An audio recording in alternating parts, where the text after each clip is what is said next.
everybody, my name is Marcos Cassiano. I worked as a professional musician for many years, traveling the highways and byways in the US and parts of Canada. We never made it to Mexico. But anyways, I had a great time traveling all over the US because I got to go places where I normally would not have gone. They weren't exactly maybe vacation spots.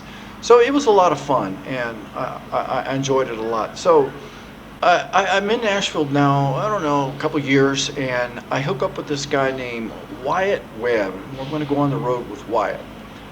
So and when I get there to his house, everybody we would just meet at his house.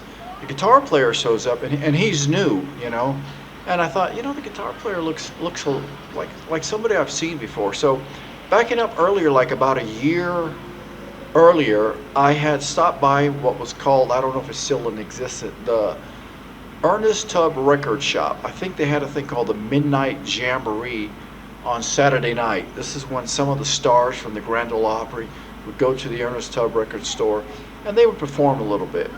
And one night I stopped by there, and Red Sovine, who had a couple of hit records, he had a big hit called Teddy Bear, like a year earlier, was there. And I remember it was him and a guitar player, and I didn't realize that at the time, but that guitar player was a guitar player now that I was going to meet that was going to work for Wyatt, because Charlie had gotten fired from Red. He had worked for Red for a good number of years, from what I remember.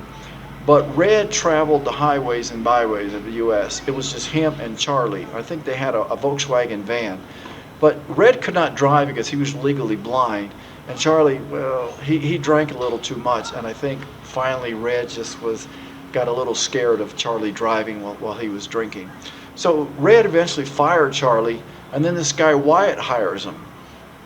And so when we meet at Wyatt's house, I'm meeting everybody because this was actually my first gig with Wyatt. The bass player's name was Joe. Wyatt was the singer. He introduces me to Charlie.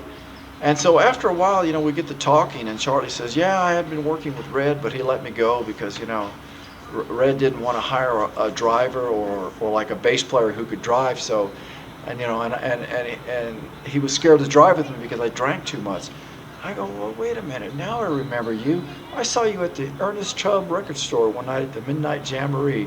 So I thought it was always kind of interesting how things in Nashville kind of evolved. I'm like this 18-year-old kid. I'm just go to the Midnight Jamboree. There's Red Sovine playing.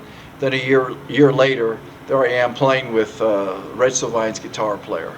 Okay, more later from Tales on the Road.